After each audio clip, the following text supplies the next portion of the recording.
neat thing. And thank you for hanging out with us and being with us here on Heroes. I know it is just a really neat thing to to be able to catch up and to remember the times and the people and the I don't even know, It right? was a Our beautiful, nation it was a called beautiful us and space. we were It was there. a beautiful space, you know. It was a beautiful space. Yeah. I mean, it's a So fulfilling. tell me. Go ahead. I'm sorry. Oh, dude, no, it was actually perfect. That's exactly what I wanted to hear. So tell me that fulfilling space you're talking about. Finish that. So yeah, to for me to join the military, as a young man, really kind of without a job and without much of a future, going nowhere fast, right? And then at the time that you and I joined, it wasn't chic, vogue, or anything like that. I mean, it was like, hey, if you can't make it, you go in the army. My dad, the one thing my dad, who's a non-veteran, told me was, hey boy, he's like, go in the military, just don't go in the army. And I found that so ironic, but so it wasn't a glamorous thing. It was a lot of hard work, but it really, at that time, I mean, we had the benefit of all those old Vietnam guys that were still there, that were really putting boot and ass, and really kind of teaching us about how damn serious this stuff is. And I'm not going to lie, I suffered at the hands of those of those old non drill sergeants, but they definitely embedded in me, like, hey, what the severity of what we're doing, and the necessity for careful study and understanding. So, and then of course, from getting out of college, going into the airborne directly as a lieutenant, that was where it got, that's where the rubber met the road right there.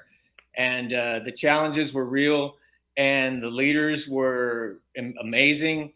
But that little did I know, that was my train up for combat. And I took it serious. I mean, you know just as good as I do, you don't survive in the airborne unless you've got to be at your A game all the time, you know, and lives are on the line, and so that reality is there from the get go, as a lieutenant. And I remember we were doing, mount before mount was cool, right?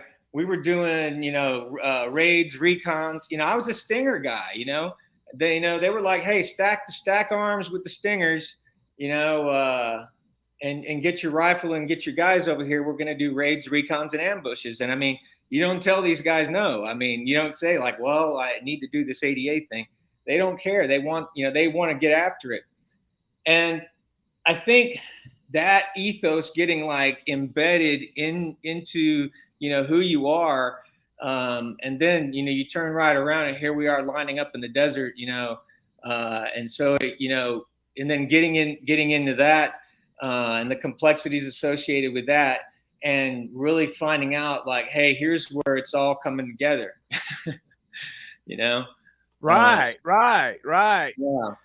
yeah, So take me to this day. Take me to this particular day we're going to talk about. Okay, take me to the day when when young Lieutenant Nieto shows up at his first unit. What was? Well, tell me about the unit. What was the name? What? Tell me about that. Take me there, and then we'll go from there. Tell me about that, okay, all right, Lieutenant so Nieto. okay, so before I'll do that, I'll give you the preamble to that, which is actually kind of funny because I was finishing up ADA OBC there at the schoolhouse, and we were actually on leave. Everyone was signing out for leave, and I was already assigned to go to Germany to 3-4 ADA as a Bradley uh, Bradley linebacker lieutenant, right? And right as there were still like groups of us OBC, folks leaving, and Captain Bradbury comes rolling in, and he's like, "Hey, who wants to go to Italy?" And everyone was like, "Me, me, me." And of course, my hand went up too. And he said, and he did this purposely, I think. He was like, "But it's an airborne job," and everybody's hand went down. But I was like, "No, I'll take it." And so that got me in the door, and it got my orders actually changed after I was already on a trajectory, to head Mechland from the get go. But yeah, so that was a big change right there. And then walking in to my first company was what I can only say was a trip. My commander was Captain Fenzel at the time. I think he's still in. I think he's a 1-star for sure. I know he made 1-star. My executive officer was Marty Schweitzer, who's retired 3-star Schweitzer. Yeah. My battalion commander was Colonel Bray, who was later retired 1-star General Bray. Then on the CTAF Line Brigade and the 173rd side later on, we had Rich Clark, who retired as a 3-star 82nd Commander, 18th Airborne. General Carilla, he was my brigade XO. General Maharian, who's the fires theater, he's got he's still in. He's the 3-star. General Camper was the D battery commander.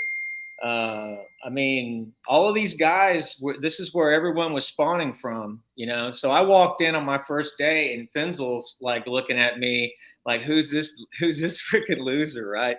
I know it had to be the case because, honestly, I'm coming out of Fort Bliss. I don't have a Ranger tab. I'm kind of just wandering in. I'm wanting to do something here, but I don't, and I see everybody there, honestly. All the other lieutenants, these guys are probably I'm a pretty big dude, but these other guys were, a couple inches taller than me and had probably had a few more IQ points than I did.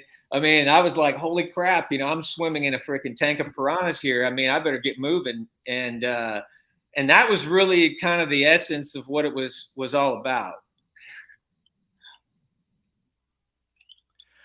So that's always interesting to me, right? So I just can't imagine being an ADA lieutenant. Oh, by the way, who wants to go over to Italy for a crazy assignment? It's like me, and then so here you are. So look, my first lap dance was at Captain Marty Schweitzer's going away party. He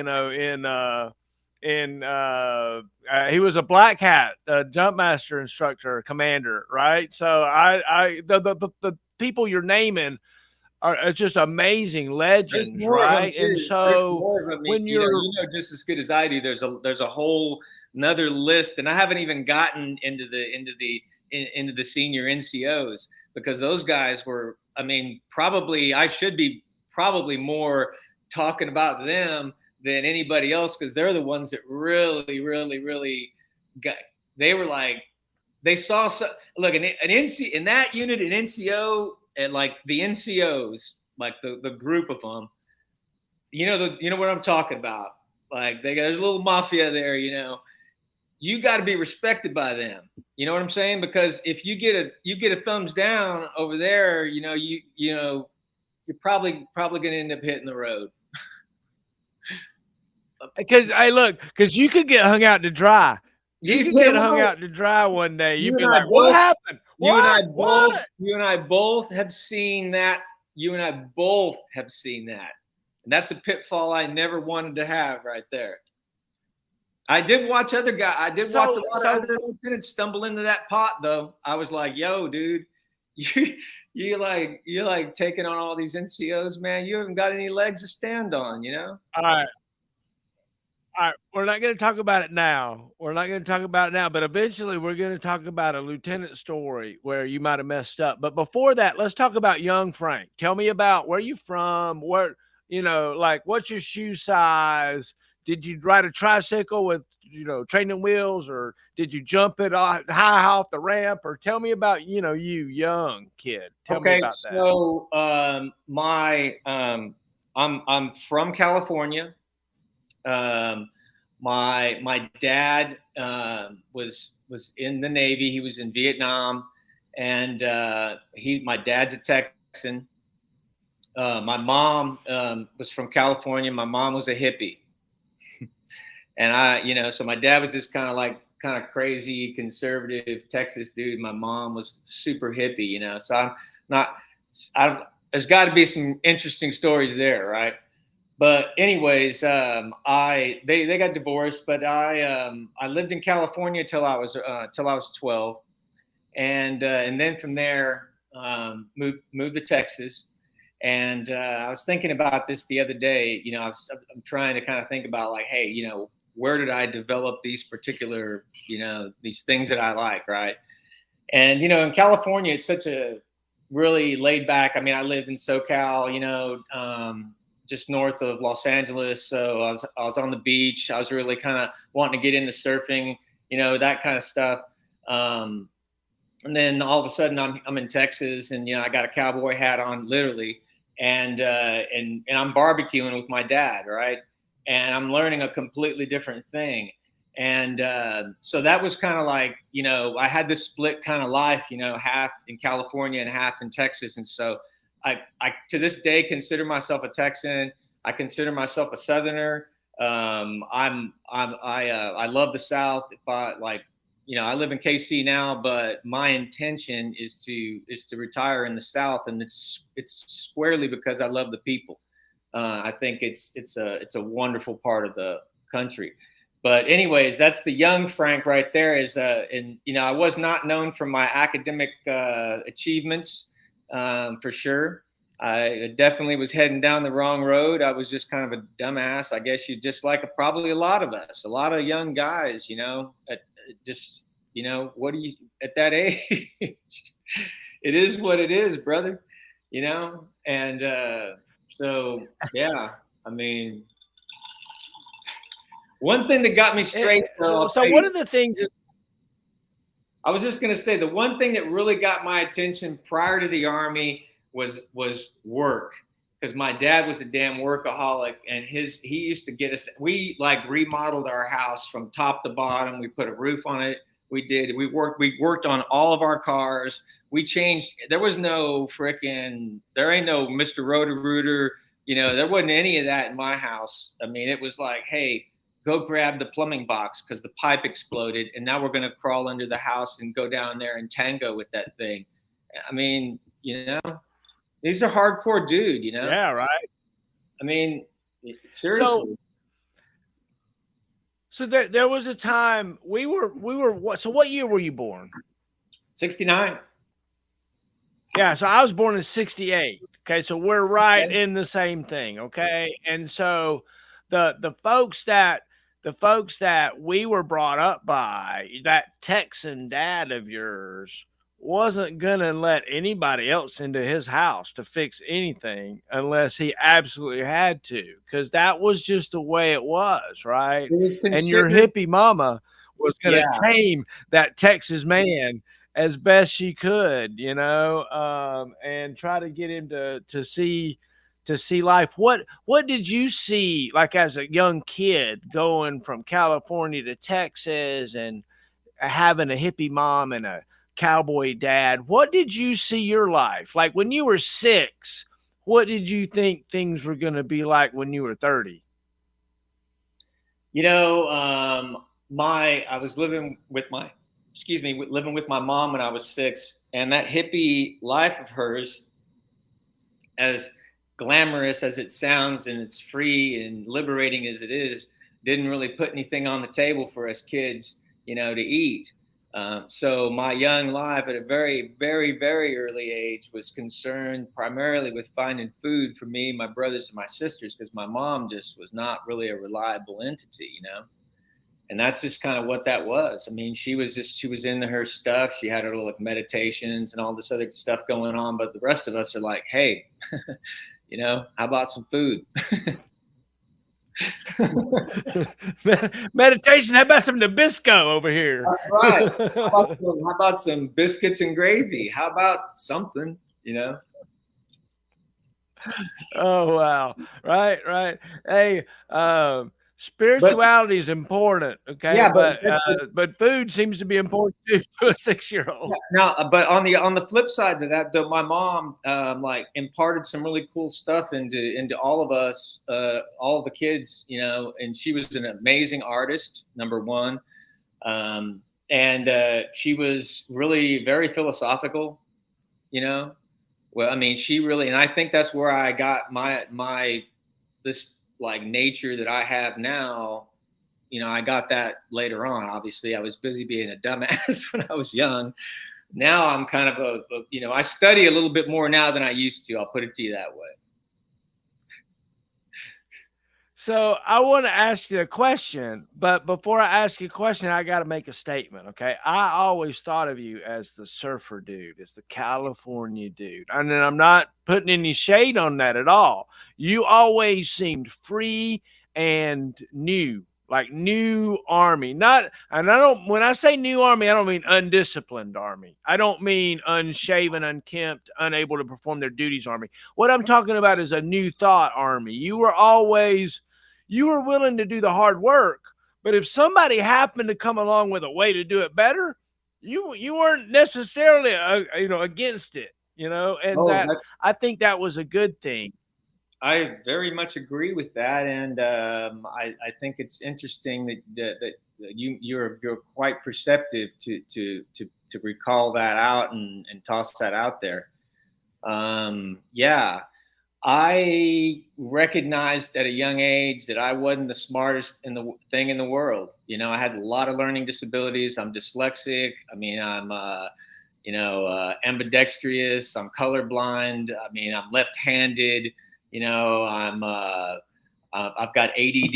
I mean, I've got a ton of these like things going against me, right? And I'm like, but I also have a few really strong domains, though. You know, and so an organization and cobbling stuff together and being that 70% solution gets you out the door kind of guy just happened to fall into my skill set. So I was able to use that to kind of always get everything moving and get everything going. And then if nobody else showed up with anything better else to do, then we're going to march with what I've got, and we're going to march hard.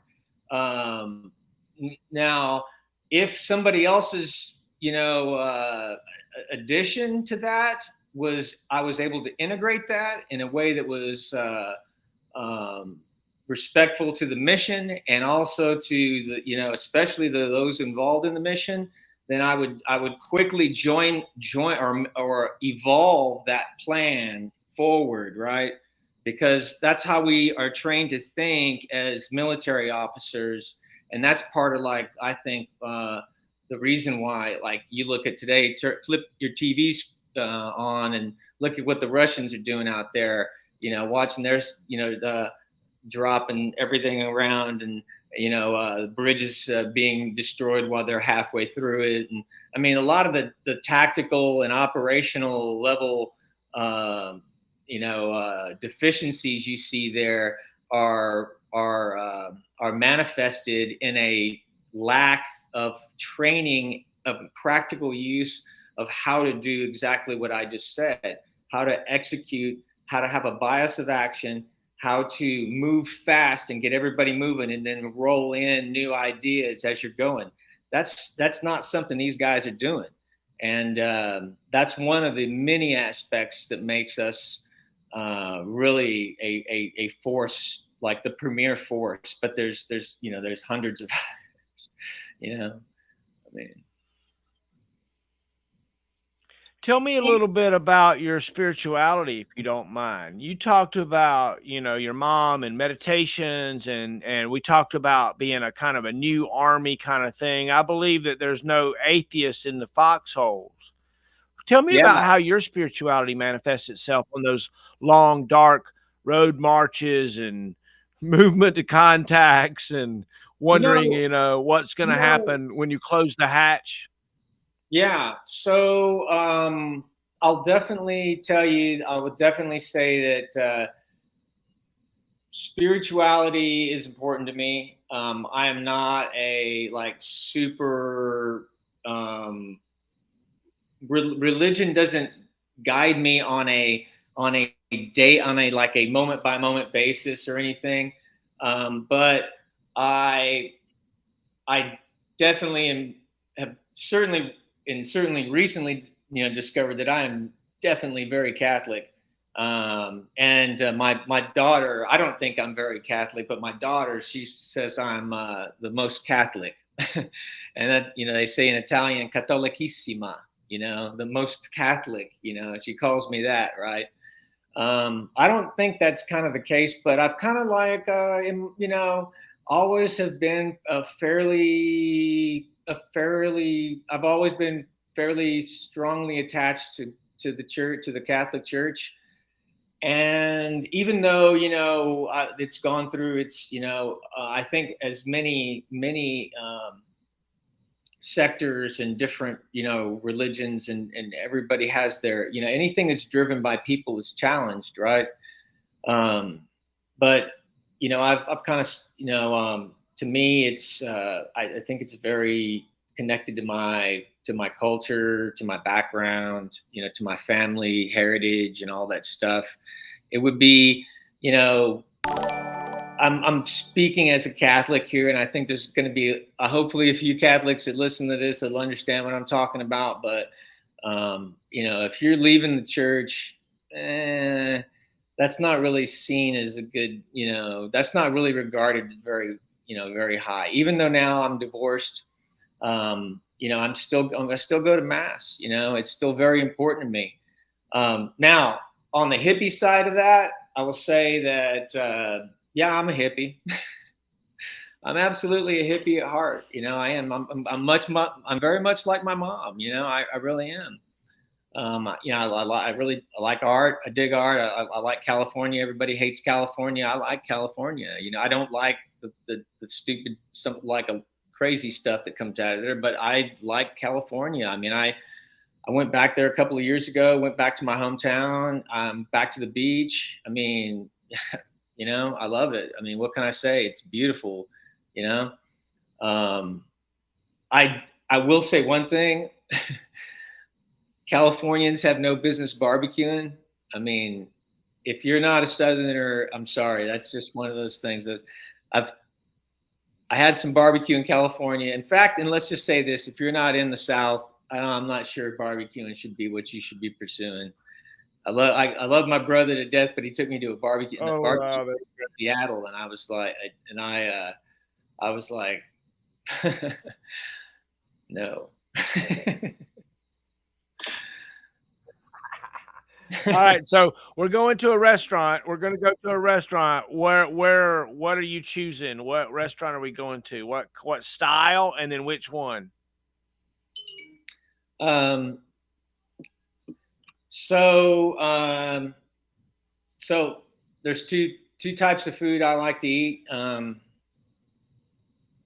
Really, I mean, I would say two groups. I like meat, like barbecue and pork and beef, and then I like Italian food, which is like very carb heavy, and it's still like a lot of cheeses, a lot of dairy, a lot of but still a lot of meat in that too.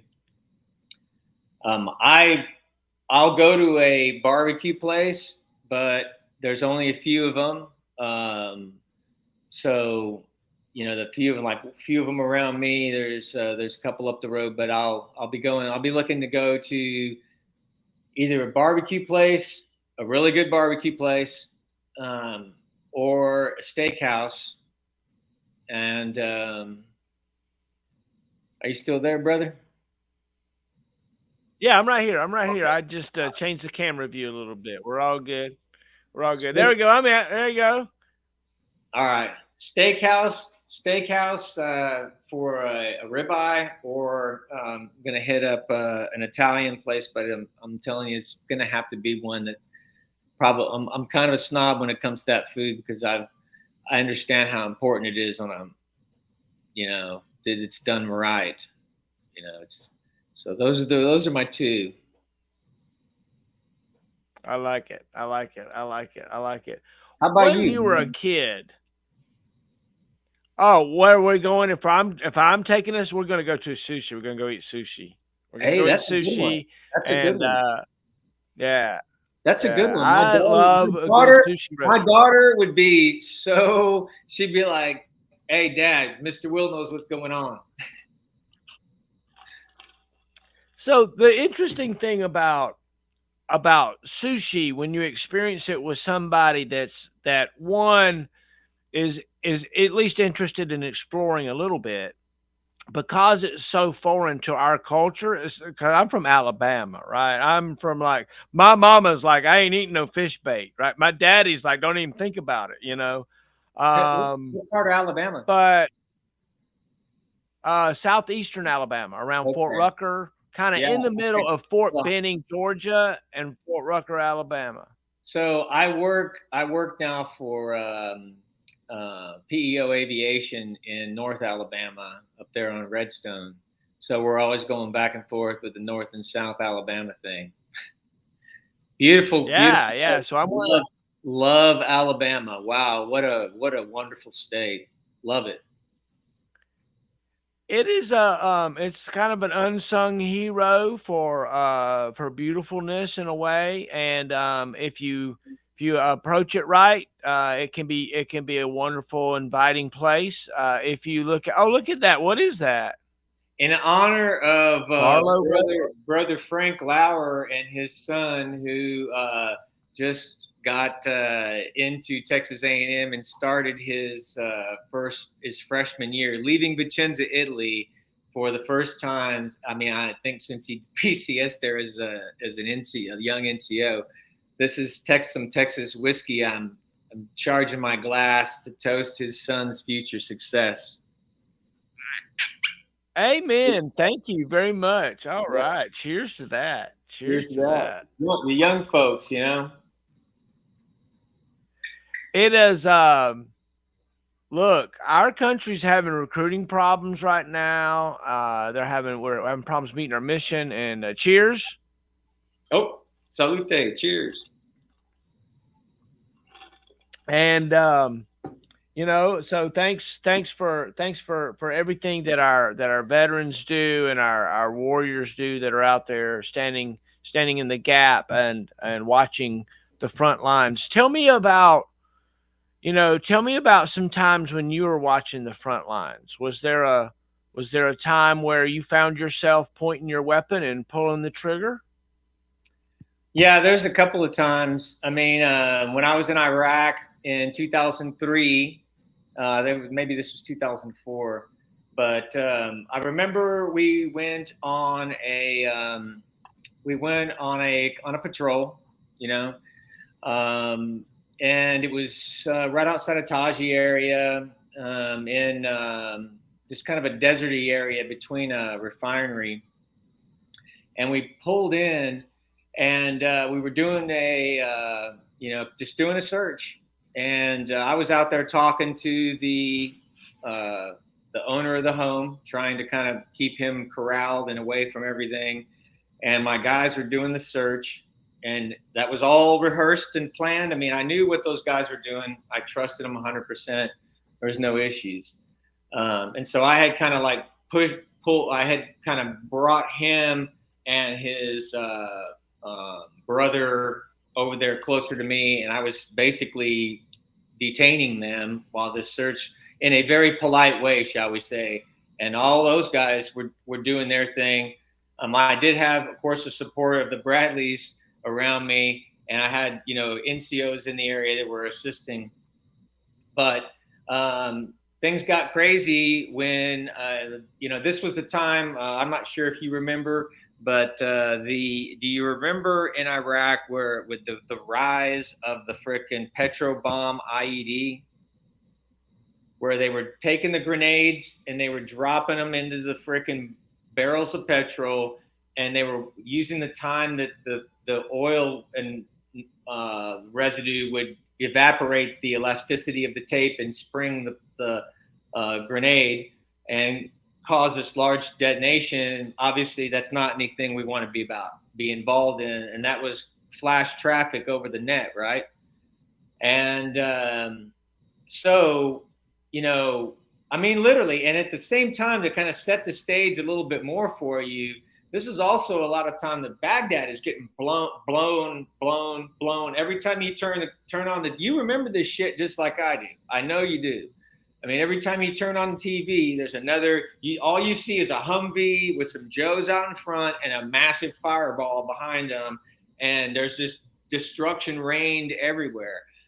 So it was in the backdrop of all of that shit that was going on during that time, and it was a high state of readiness. I mean, and we were out and about. There was, you remember the big I'm not sure, you know, if you remember it, but there was the ambulance that was running around, right? That was camouflage. It was a giant freaking bomb that they took out of a vacant MSP, or out of an unguarded MSP, I should say, and loaded it into an ambulance. And this thing is driving around posing as ambulance somehow, somewhere. So this is the scenario, the scene around this. And so we're at this place. We're out doing our part of the mission in our area, which is maximum presence patrols, out checking. We're working off a super shitty intelligence. The guys that were in charge of us, the 220 field artillery bubbas that were supporting us with intel, weren't giving us jack or shit. I mean, literally, we had to form inside of our company headquarters, had to form our own little nucleus to start mapping out where all these IEDs are going off and everything, because these other guys weren't giving us anything. And that's just how it is, you know. Truth is the truth. You know, we were on our own, alone and unafraid, man, out there doing it, you know. So at that particular moment in that day, for me personally, you know, we had searched this place. It was a chicken farm. It was freaking nasty as I don't even want to talk about that, right? But we finished the search, and we're about, you know, these guys are in their search, and out of the blue comes, you know, the little, Haji single seat little truck that they had with the little pickup bed. It was like that you saw those things, right? You know what I'm saying? Okay, so dude comes driving straight out of like the woodline, out of the like little date palm grove, like little trail thing from another area, and he's coming right at me, and I'm like, what in the hell is this? You know? And he's coming straight at me, and I'm like, okay, dude, you need to stop, right? And continues to come at me, and I'm looking at this guy, and I'm making a split second decision. I'm like, am I gonna shoot this guy, or am I going to, I need to make a call. And I saw in his eyes that basically I did not see. I saw somebody scared and like, more like a, hey, what the F, versus a, like someone that was like really trying to get after it, you know? So I was like, okay, we'll go ahead and I'll personally hold my guys. I'm like, hey, you know, we're holding on this. And my guys, I mean, they did everything. They went, yanked his ass out of the truck, and I mean, you know, searched him, and he got, you know, I'm not going to, there wasn't any atrocities committed to him or anything like that, but he definitely had a bad day, and he learned, you know, that you don't go driving up into the middle of some shit like this. I mean, this, whether you want it or not, there's a military operation going on here. And, you know, honestly, if I had to pull the trigger on that one, I believe that I would have been completely in the right, I suppose. But I just didn't feel like, I mean, and he did have the drums in the back of the truck too. He had the fuel drums, you know, which is what I was worried about. But I didn't see any, like, number one, anything around the drums. And then, like, again, the key indicator was really his eyes and his like face area, like right around here. And like his demeanor and his, you know, the body positioning and all that, it didn't add up to that, you know. And so that's why, but it was, look, man, I mean, it could have gone the other way just as quick, to be honest with you. If he would have like just gotten just slightly pissed at that time, I'd have been like, fuck this guy, hose him. Sorry. Excuse my excuse my bad language too. I'm sorry.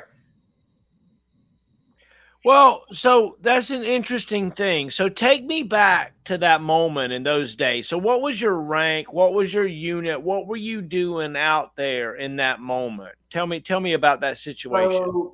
So first of all, I just want to walk it back to what I was telling you earlier about training in the airborne, because all of that training, it was meticulous and it was so spot on. At the time, I never realized how I mean, these guys were very far ahead of time. So when it came time to like have that interaction with a lot of this craziness, like I've been so used to craziness that if it wasn't crazy, it didn't seem normal to me, you know?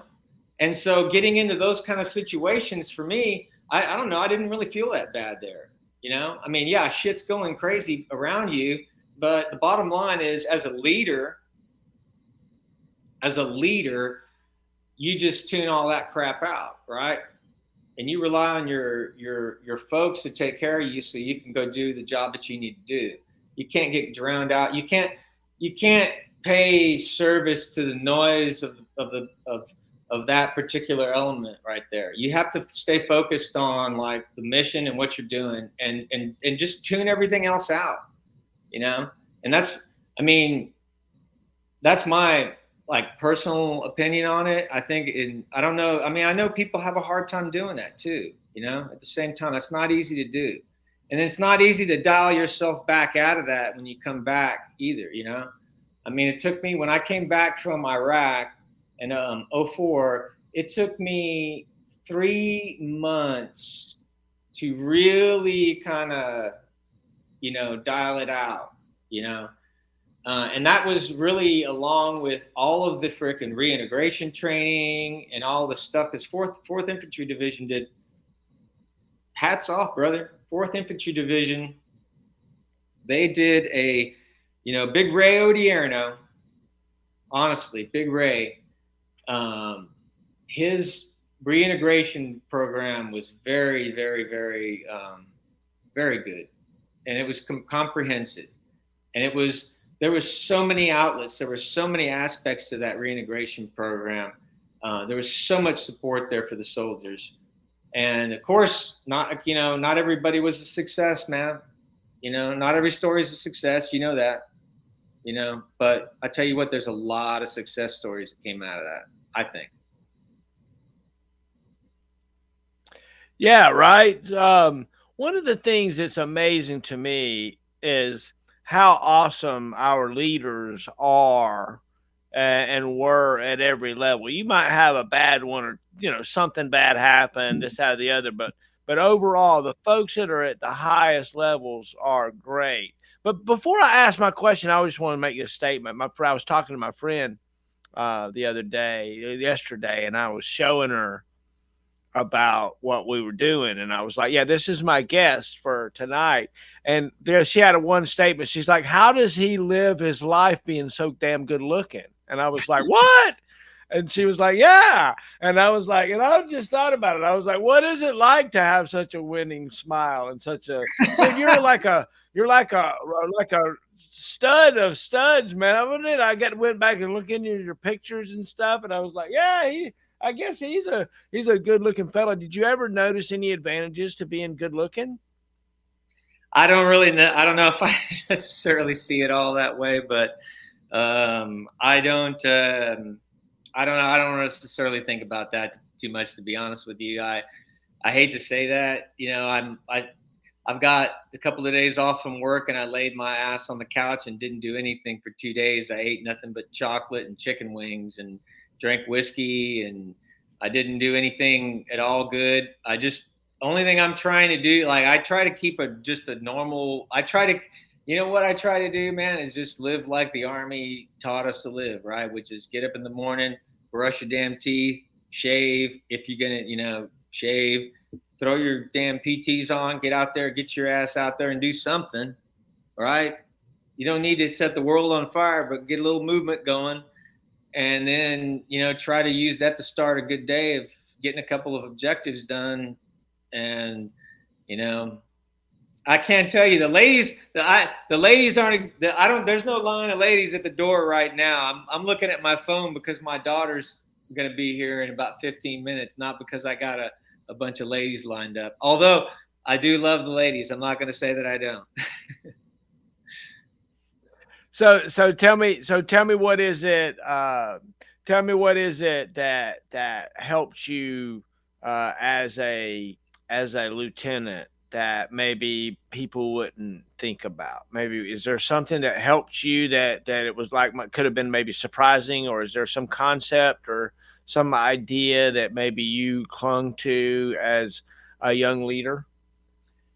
Well, going back to Mike Fensel, who was my first company commander, who was a major, just a freaking real hard ass, but a very, I mean, whether anybody wants to know, I was an extremely competent leader, very, very gifted. I mean, squared away guy in many regards, but he taught me a lot, and it's the Message to Garcia book was one of the when I went to shake his hand and he put Message to Garcia in my hand and said read that first. When I came back to shake it again, he put T.R. Fehrenbach's This Kind of War in my hand and said read that and then we'll talk first, which that was a little bit tougher of a read to be.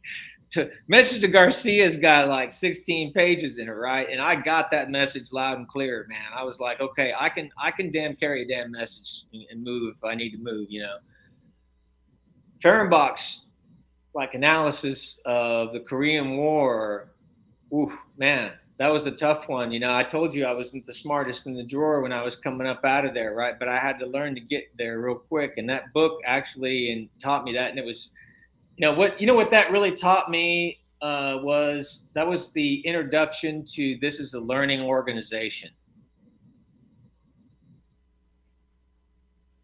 You know what I mean? And the army, That was, yeah, totally. yeah, this is an introduction to a learning organization. You're expected to keep learning. You're expected to adapt and change with the time. You're expected to stay current.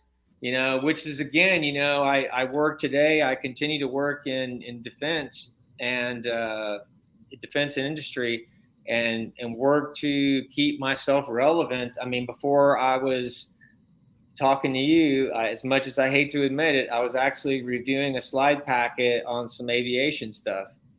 I mean, Yeah, right. That is Saturday evening, I went outside earlier. I had a stogie, I had a bourbon, and I'm looking at my stuff, and I'm like, hey, how the hell are we going to get at these Chinese? That's in the back of my mind, right? That's the that's what guys like me. That's what I really. That's what I. That's what keeps me up at night, brother. Yeah. I get you. I get you. So tell me about a time when you were taking command. Tell me about your battery command time. Okay, so I had 3 battery commands. I was fortunate in that regard. The first one of them I took command in Iraq. So I took command at El Taji, and the command, the change of command was really in a backdrop of war. It really was, with like shit blown up. I mean, not like, I mean, not at the change of command. You know what I'm saying? But like we were, Taji was like Taji remains a shitty space, right?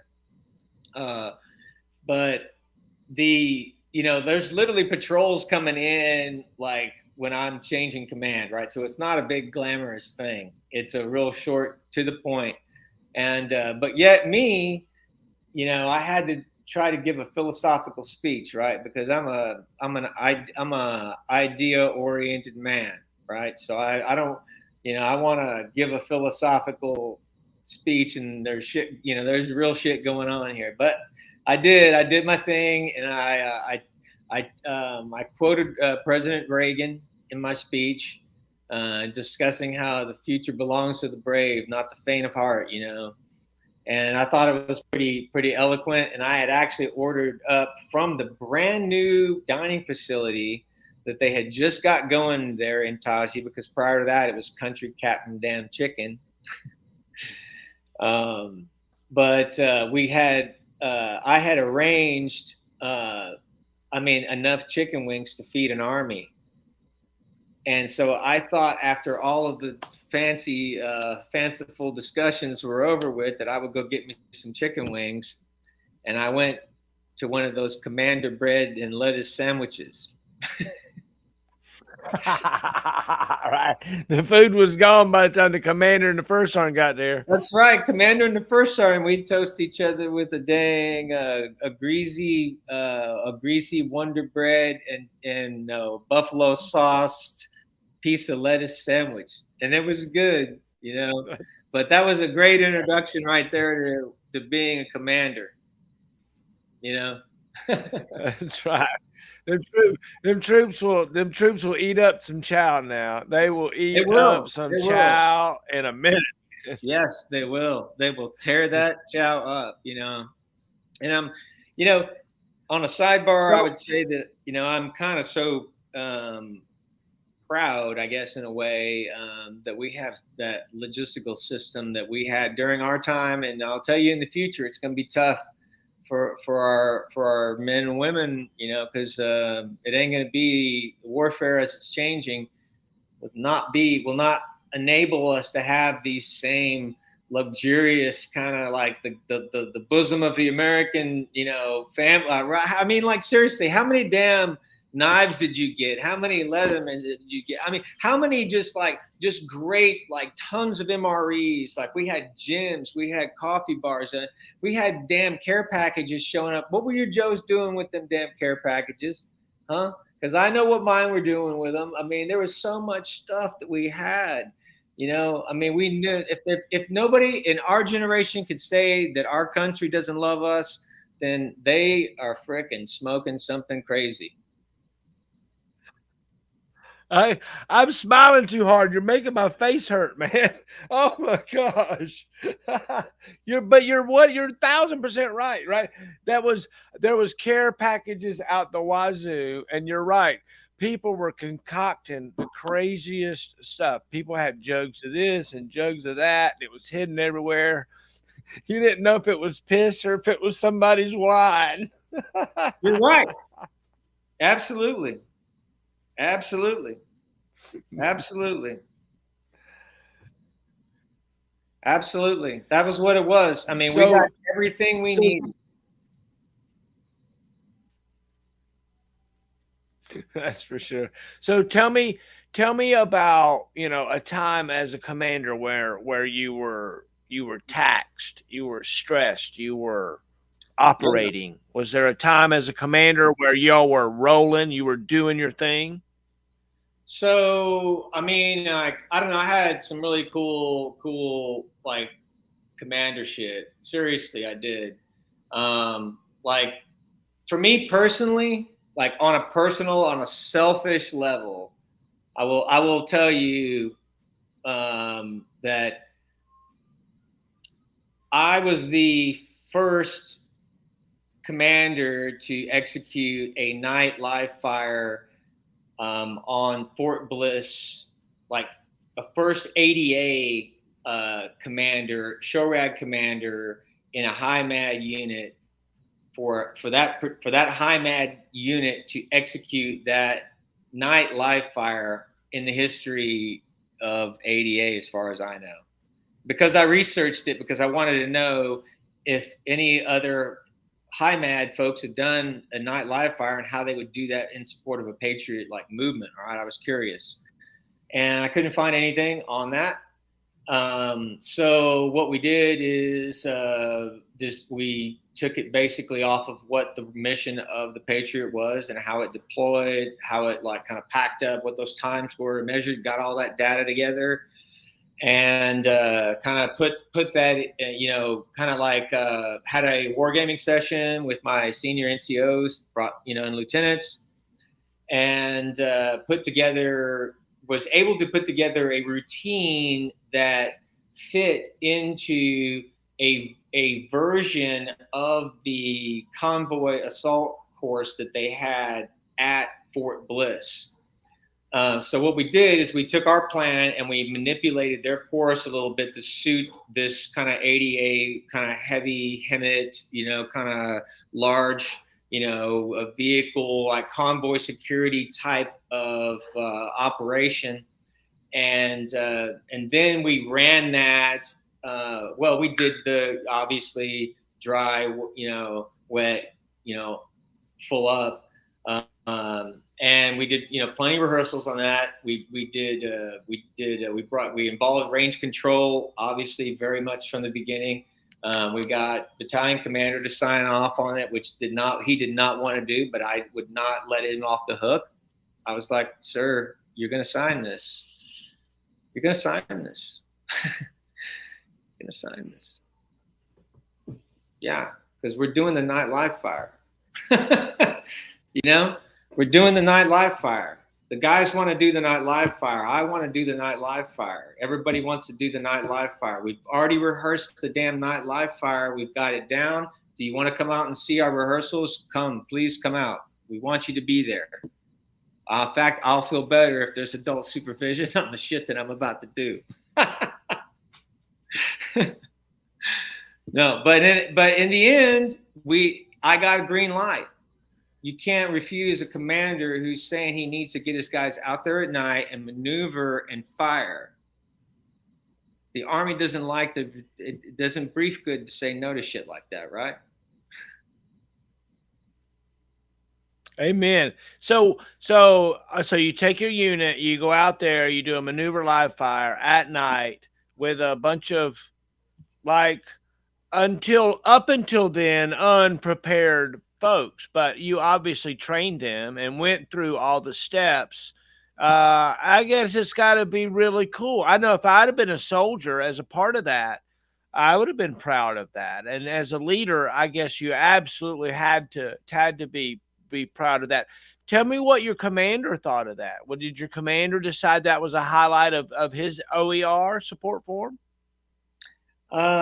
Great question. Hey, look, I'm going to have to go here in a second. If you don't mind holding on, I got to let my daughter in the door, but I got to run downstairs. Oh, yeah. Too easy. Too easy. Yeah. No, we'll take a short break if you want. Yeah. We just do a little pause because I'll let her in and then I'll be back. Yeah. Too easy.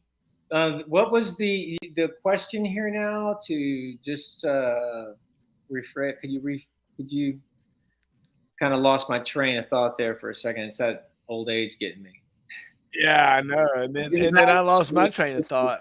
So did your commander end up being proud of you and what your unit did at the live fire? Like, did he make that a highlight of his OER that you did a live fire? Yeah, I'm sure he did. He assumed risk underwriting me. He damn sure did. Amen. Totally agree.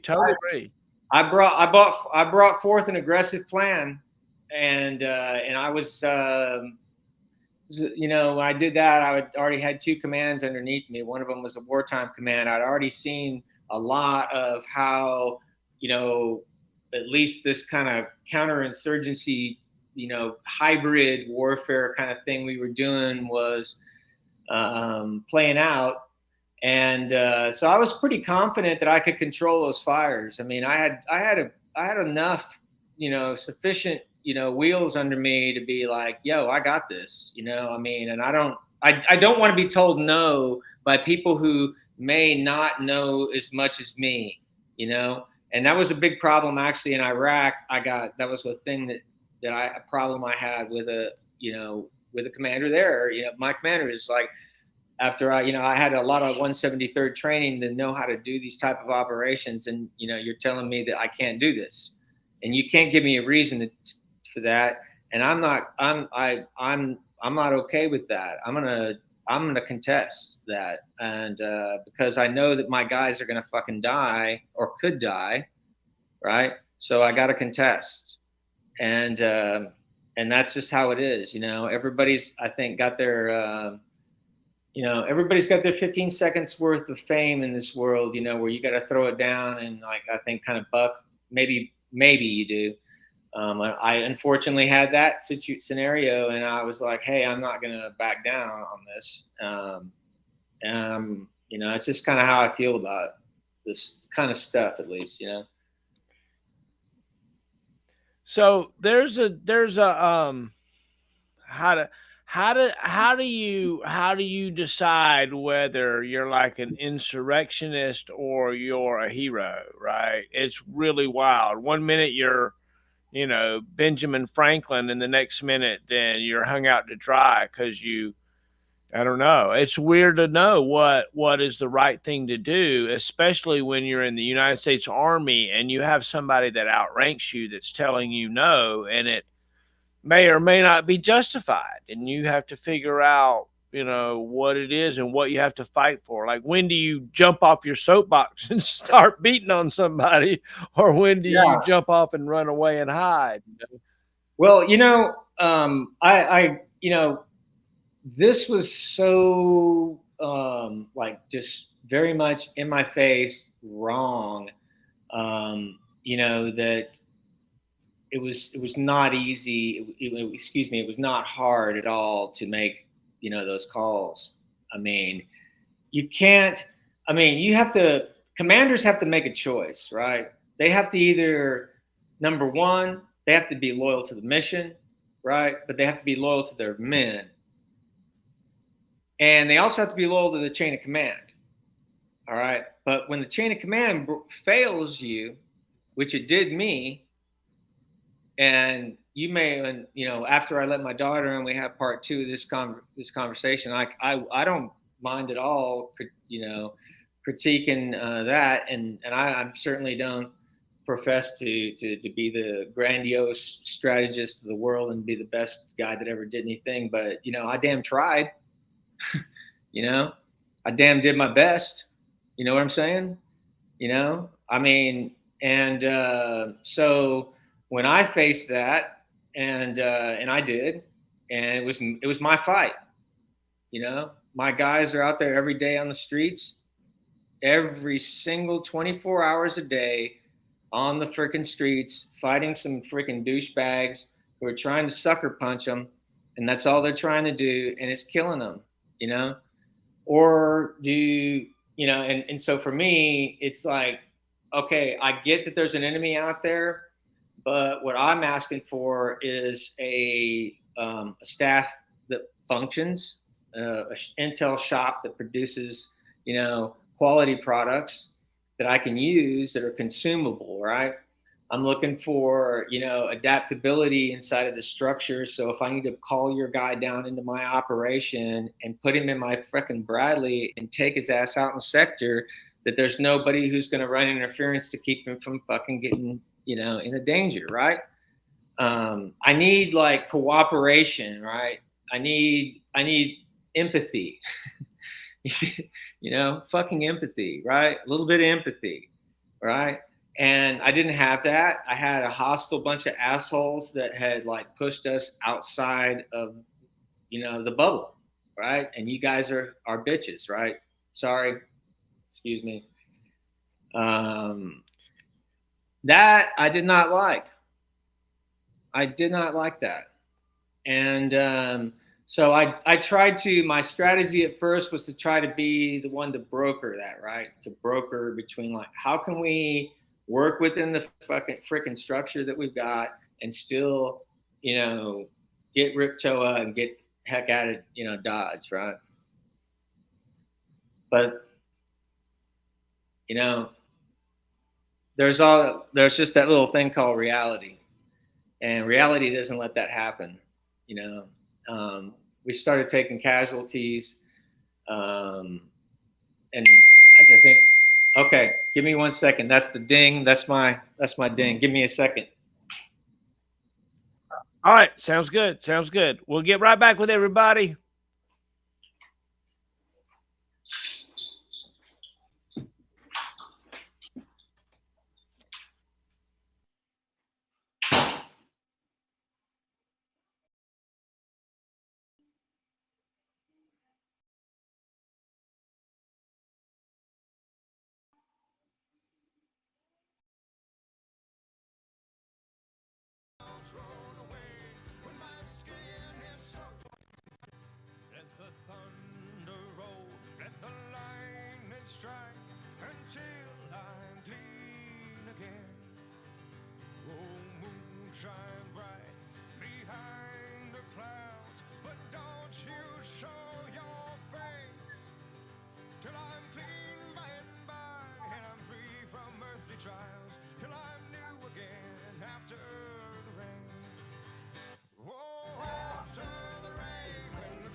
said to me, "You're a fool to wait. I will take you down to the river, and the stream will wash away all the pain of yesterday." I said thanks, but I'll just wait for the rain.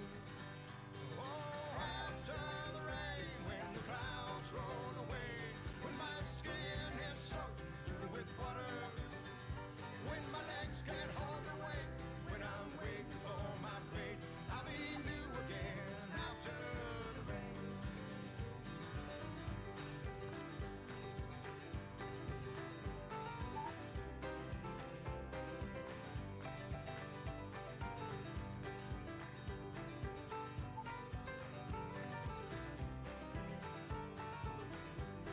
Oh, I don't know what Jesus said.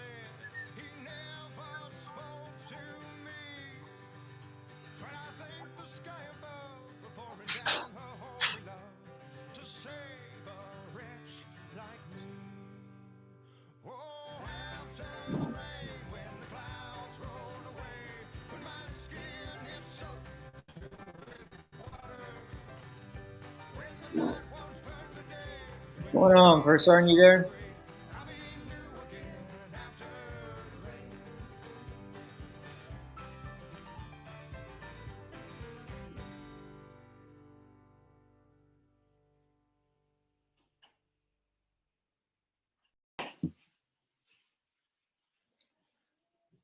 Oh, rain on me, you stormy skies, wash my sins away. Let the thunder roll, let the lightning strike, until I'm clean again.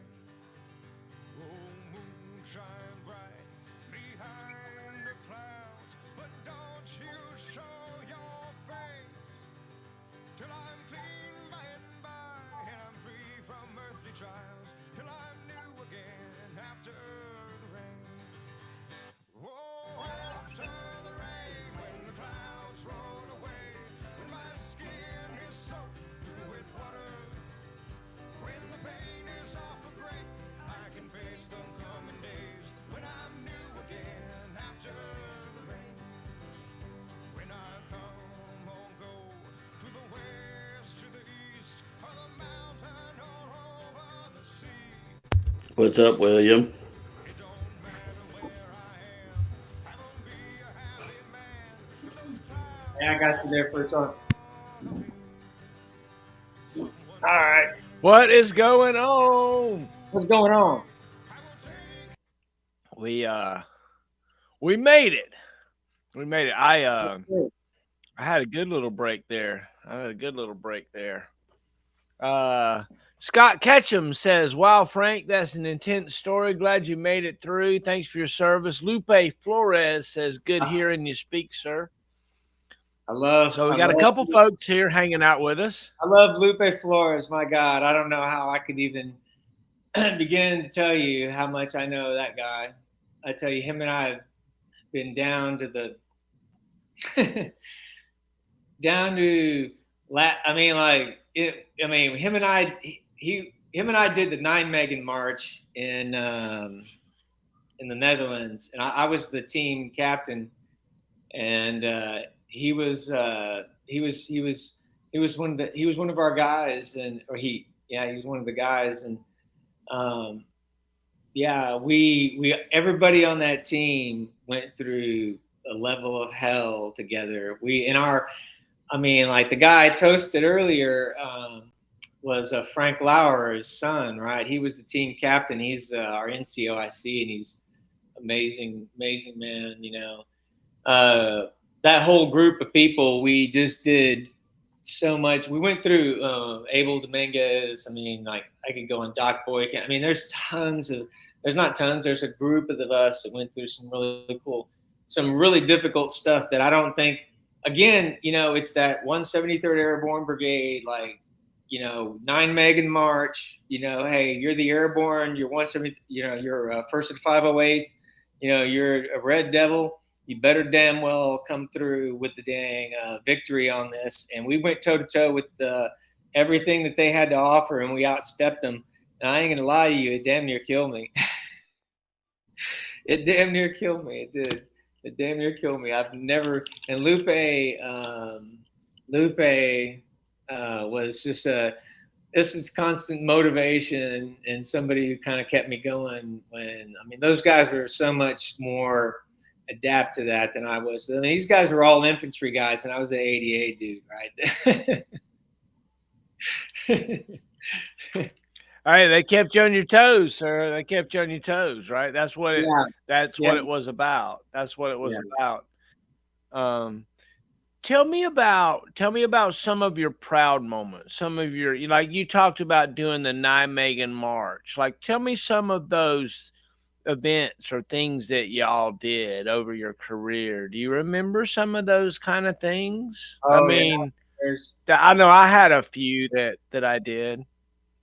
there's so many. I mean, in the airborne in particular, but I also got to say that like you know the most fun that I had as a commander was as a Patriot commander, and I'll be honest with you because those guys thought I was freaking crazy, and in the end, we combined our two crazy minds together to come up with something that was really, really, really cool. I mean, we combined all of my like madness and all of their madness and did something that like not a lot of ADA guys are ever able to achieve because they don't have motivation behind them. They don't have proper motivation, right?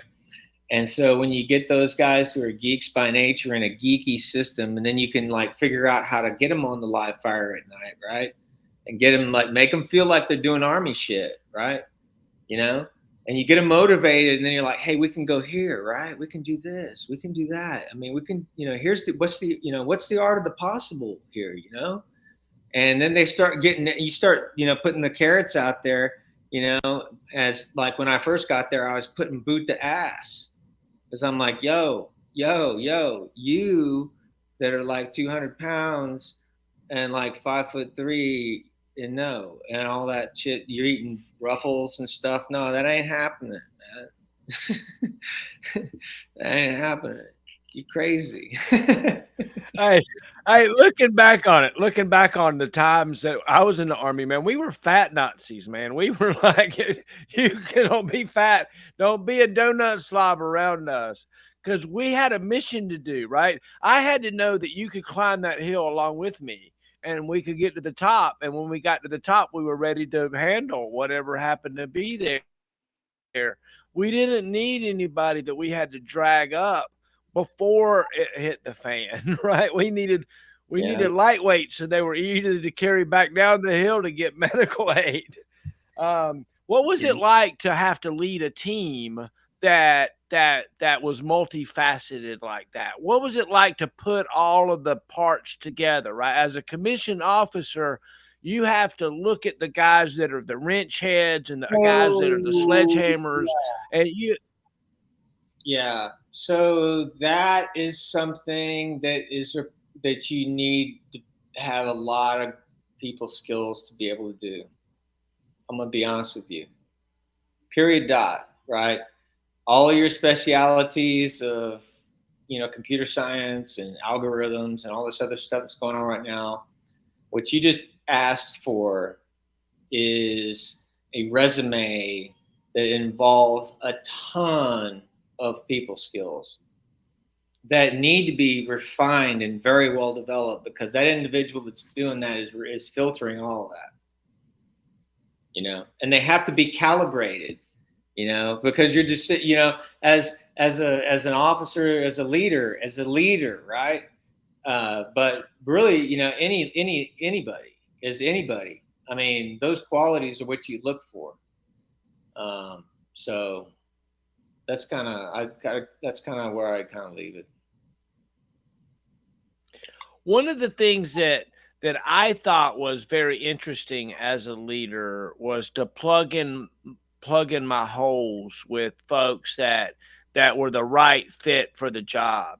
Tell me about those folks that were around you that kind of plugged holes for you. Maybe NCOs that filled a position, or maybe maybe you filled a position for somebody else. Tell me about those times where we used, our talent to those kinds of skills. So I think this is when professionals come together. And I mean that in the sense of NCOs and commissioned officers. When both of those two are at their level of maturity where they both look at each other and say, hey, this is us. We are in this ship together, and I need to be on the same ship as you can be. And I'm willing to accept a lot of eccentricities or whatever to be able to ride on that same boat as you, because to do this task that we're, we have in front of us is going to require that, right?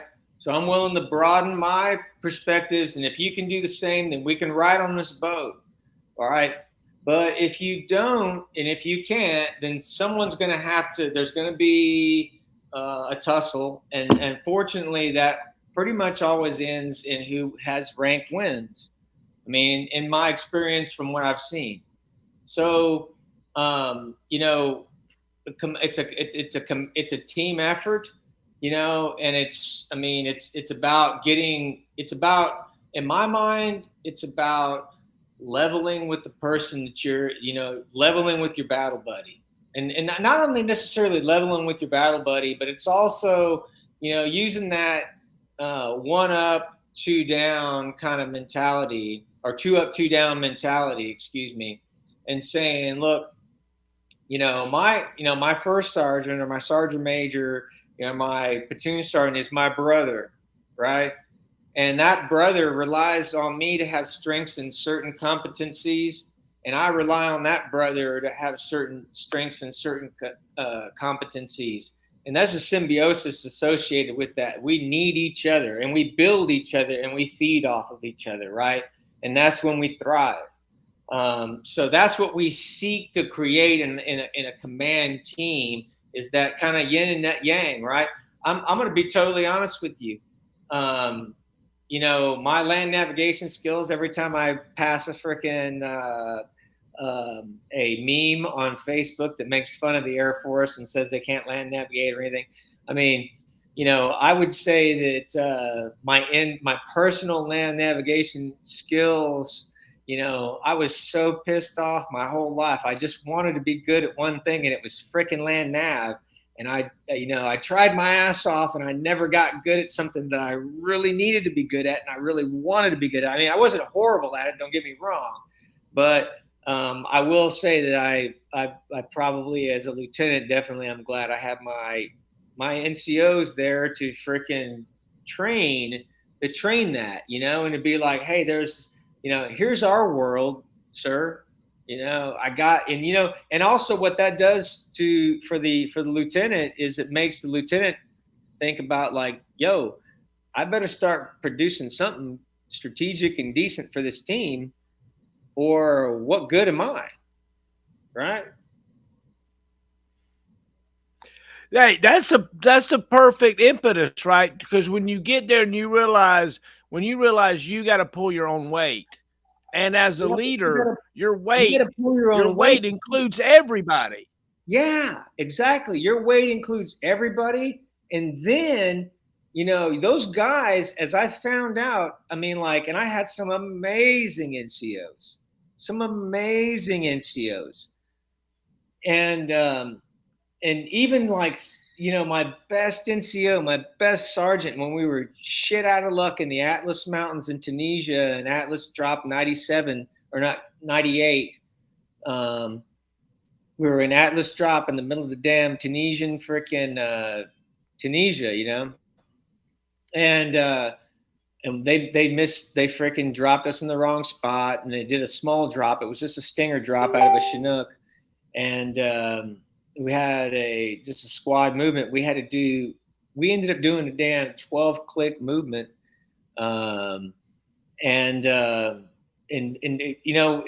it was over mountainous terrain, and it had to be me, Johnny, on the spot. At the end of the day, I had to like figure that crap out. Even my best guys couldn't figure that stuff out. Because we were all, and I'm like, shit. We got to figure out where the hell we're at, where we need to be, and we're sitting there working on this thing. And at the end of the day, yeah, I had to make the gut call and do it.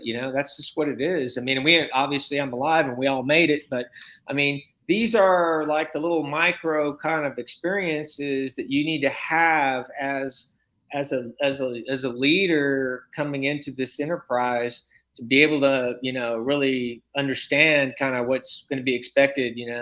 That's my opinion. So other than your daughter, tell me about one of your proudest days, like in the Army. Tell me about an Army proud day. Was it a relinquishment of command or an assumption of command, or when one of your soldiers got some particular something, or do you remember a time of great? But then realize I'm going to ask you after that about one of your longest days, right? Okay, fair enough. I'll have to get my whiskey glass charged for the last one. Yeah, right. My like happiest, like, I mean, this is a tough question to ask because to be honest with you, obviously I had 3 commands. I was blessed with that, and I mean, I really enjoyed those commands. I mean, I'm not gonna lie. It meant a lot to me, and I still think about that so much, and it's such a big part of my life.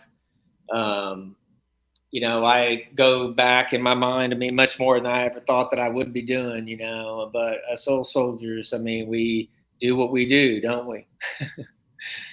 um, but, proud, I mean, you know, there's so many layers to that. I mean, I would say first, yes, proud, number one,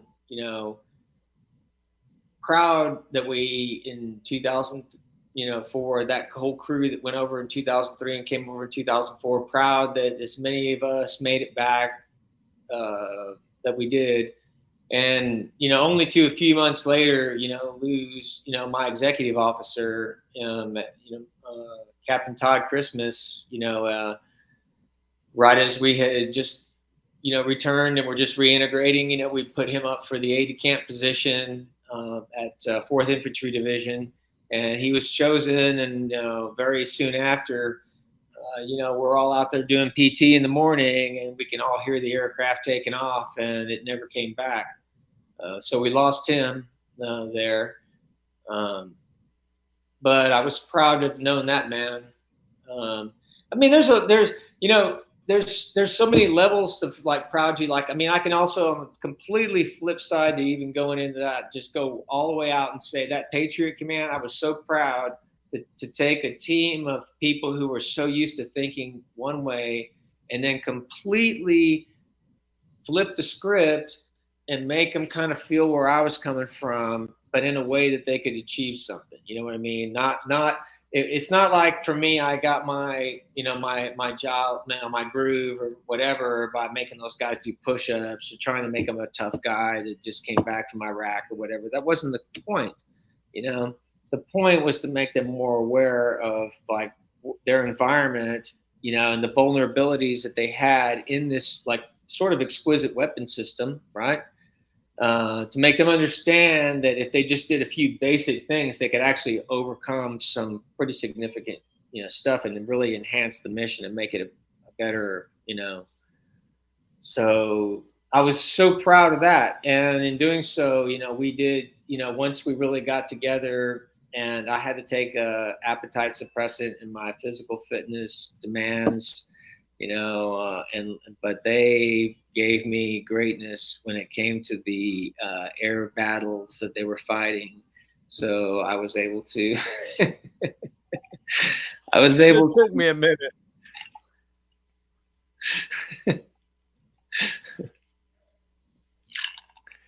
I mean, it's hard. So tell me. I'm sorry. Go ahead. So tell me about that dark day. Tell me about that rough time. Tell me about about that long night. Tell me about that notification. Tell me about that Red Cross message. What was it that was, part of your long day? And I'm sure there are many of them, and you can combine and you can do whatever. But just as we've had good times, and you listed out a whole bunch of them, I mean, tell me about those dark days. So definitely dark days, no doubt, brother, no doubt. Um, the first of those being November 17th, um, 03, is when we lost, and that was before I took command, but I was going into that command. I was on deck. You know what I'm saying? So I'm standing by up there at battalion, like knocking out tasks and shit, going, hey, when am I getting down to my battery? I'm like freaking ready to go. And next thing you know, shit's hitting the fan. I mean, dude, it's hot down there, you know? So that was a bad day that like actually slowed my assumption of command down because that was where I was going. And, but, obviously from the perspective of the folks there that were there that had been a part of that team,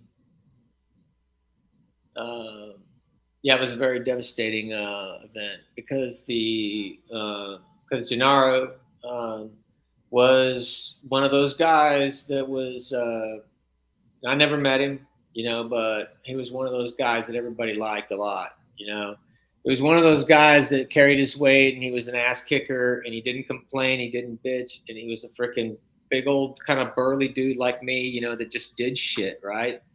And that, I mean, just like I do, that people like that in the Army are good, man. I mean, we got to get shit done, right? I mean, and they're loved and liked by everybody, and he was a perfect example, and so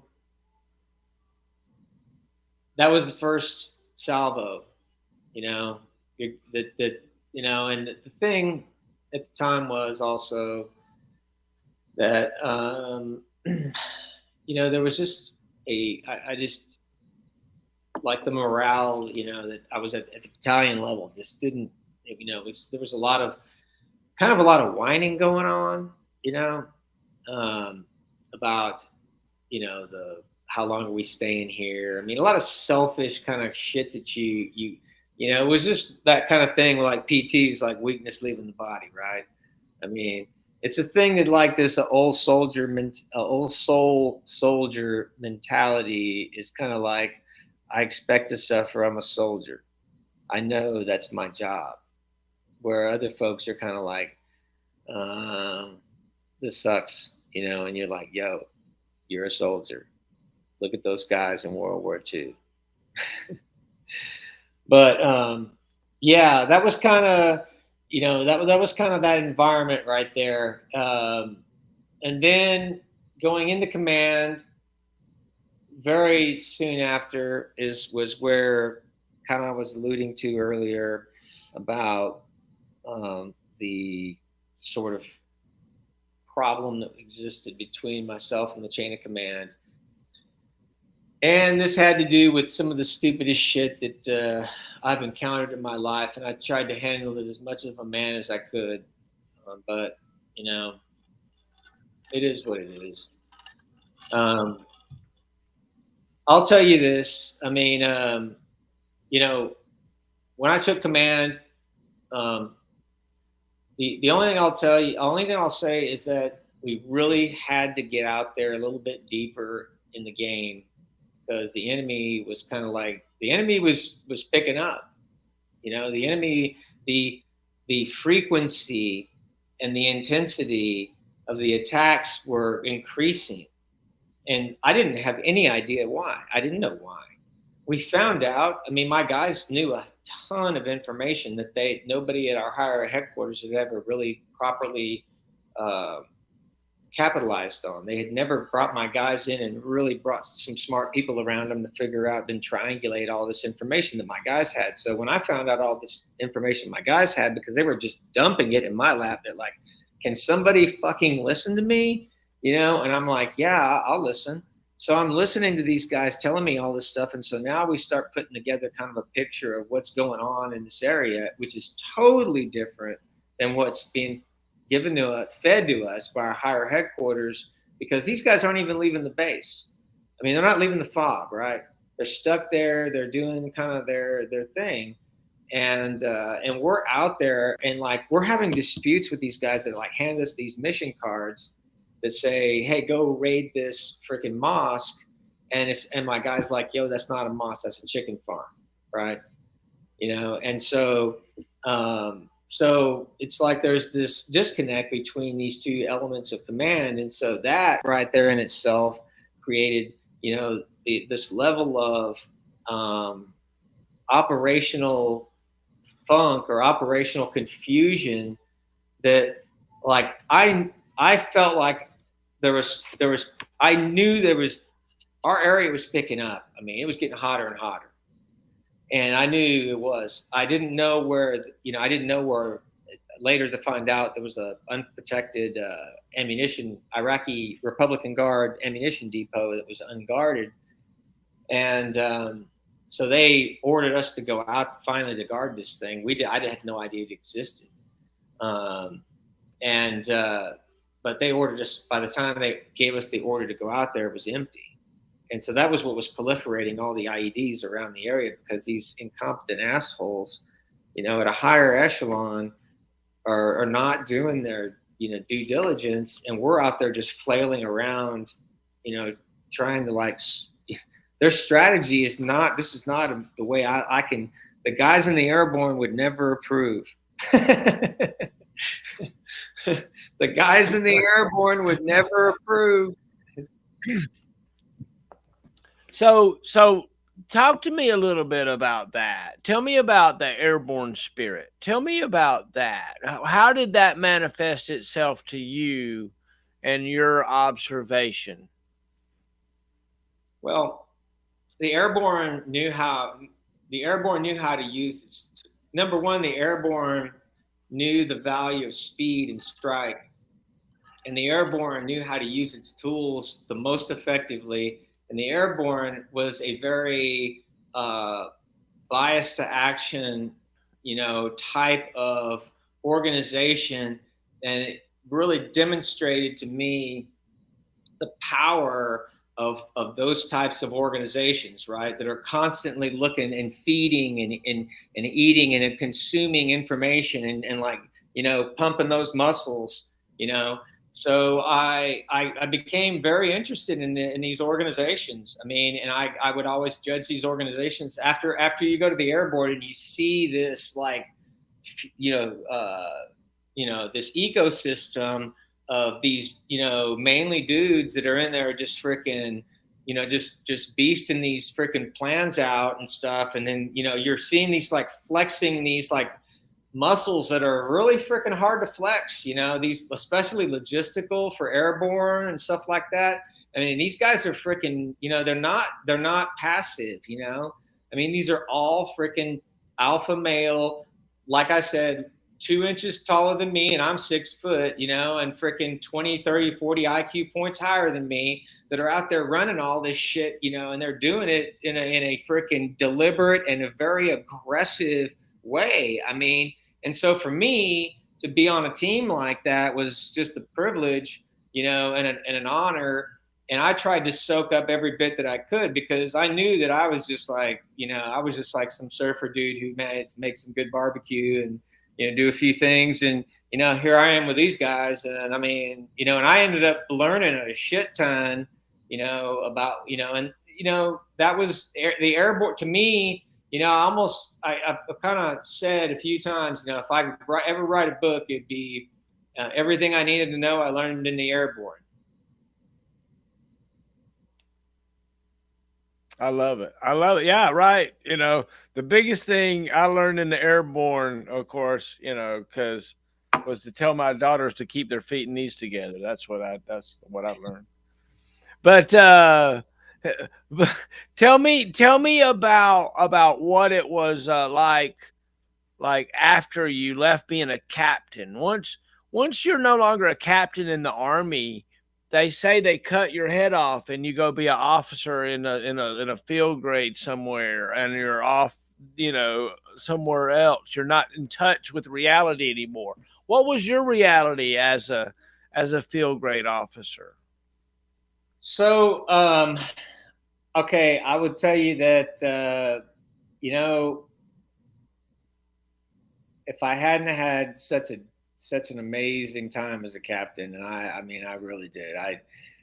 It I don't know how anybody could have asked for a better experience than I got. I mean, I got to be a wartime commander. Um, I still think, and I still, I don't know, I think a lot about our guys that we lost. I do, and what they could, what could have, what would have been, possible.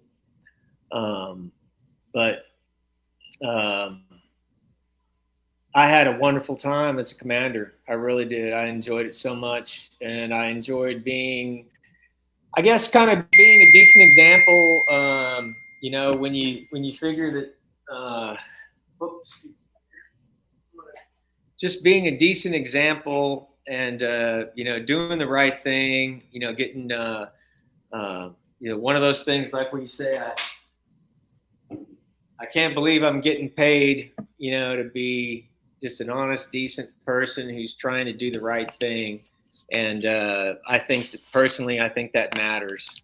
I do. I think it matters.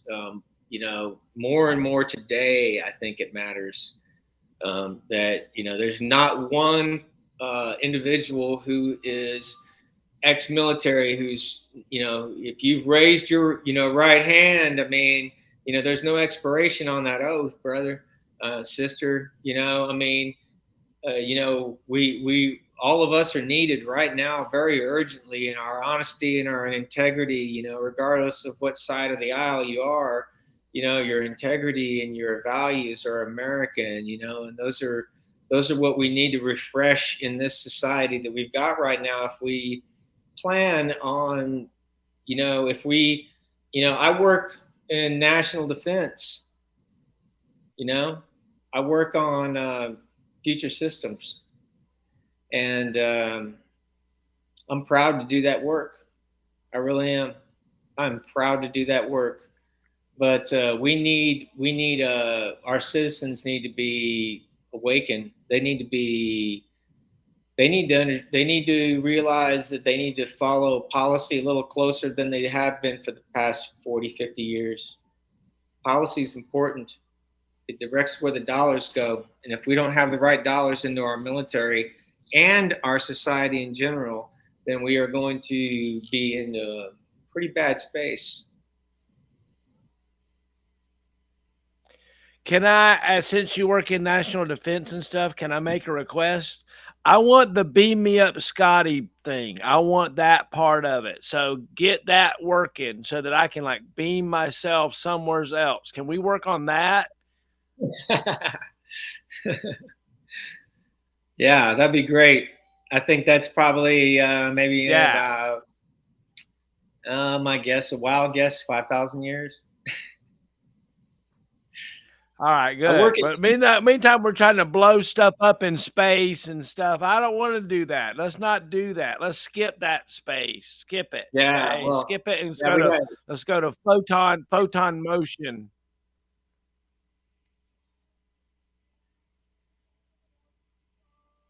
no doubt, no doubt. Yeah, it's I loved my time in the military. I really miss it in many ways. Um, I'm always going to be a soldier. That's all. Right? That's all. Isn't that as one of those Yeah, we were soldiers once and young, right? There was a time back in our minds, back in our dreams, that it was a previous thought that we were willing to do anything that our country asked us to do, if it was moral and ethical, and within the Geneva Convention laws, we were gonna go. But I'll tell you what, if I had to, I'd shoot at you with a 50 cal. Doggone it. The bad Hungry. guys. But we were out there. We were out there soldiers once and young and trying to do it for our nation and our brothers and sisters. And we thought that was the right thing to do. And I pray that it was. And maybe it was, maybe it wasn't. I don't know. That's an interesting thing to talk about. But I will tell you that I'm proud to have stood beside you and am proud to have, marched the miles that we marched along together. And as we begin to close this out, tell me about what you would hope for that you might could tell the loved ones that are around you and maybe your daughter and those. Tell me what things you might say about what it was like to be a warrior and a soldier for your fellow man and your fellow countrymen. Well, first of all, as we kind of wrap this up, I just certainly want to say thank you for a wonderful evening and a wonderful set of questions and just a vibe of camaraderie and brotherly love that as paratroopers and air defenders that I know we have. Um, and so it means a lot to me. It means more to me than you know. And I'm at a point in my life right now where I think about my guys and I think about my guys and gals so much. And I hope that, I hope for reunions and many of them. I saw, that Todd Morrow had his reunion on. I saw you commented on that. I'm actually in the process right now um, of planning the 144 OIF reunion, that we hope to do, the 2003, reunion. Um, and, so it's an amazing, I mean, we are a bond, we are a brotherhood and sisterhood. Um, I served with good people. I mean, I served with honest people, and those people were different, colors, they were different religions, they were different. I mean, there's gays there, whether we want to, I mean, hey, I mean, that patriotism does, it's a big heart for our country, and so I was always proud to be an inclusive commander and inclusive in everything because I think our diversity is our strength. I mean, I don't think the Chinese can compete with that. I don't, you know. I I really, really am optimistic about our future. I know we've got some challenges, but we are such an amazing country. You know, we really are. I mean, we've got so much promise with so much ahead of us. We got so much hope and so much out there. I mean, I'm just I spent last night on the softball field, field of dreams. You know, that's where that's all created. That's where all that's created. My little girl out there, she's a catcher, and she's it's just, yeah. I mean, she's in taekwondo. She's in freaking she's going into National Junior Honor Society. I mean, you know, she's in it to win it. And I'm here helping her. So to me, I think that's to me. I what better of a gift? I mean, it's expensive. But what better what better thing do you have to spend your money on? There's nothing else. Those smiles are freaking. Amen. All right, sir. Well, thank you so much for hanging out with me. I've had a blast, sir. It was wonderful. I love you so much. I'm going to play a little bit of Ben Bostic, After the Rain, and we'll head on out. All right, Good brother. evening, sir. Oh, Joe. Look, Joe's going to Awesome. pop in and say hi. There he is. All right. Woo! You Hey, I guys have love a you, great man. one.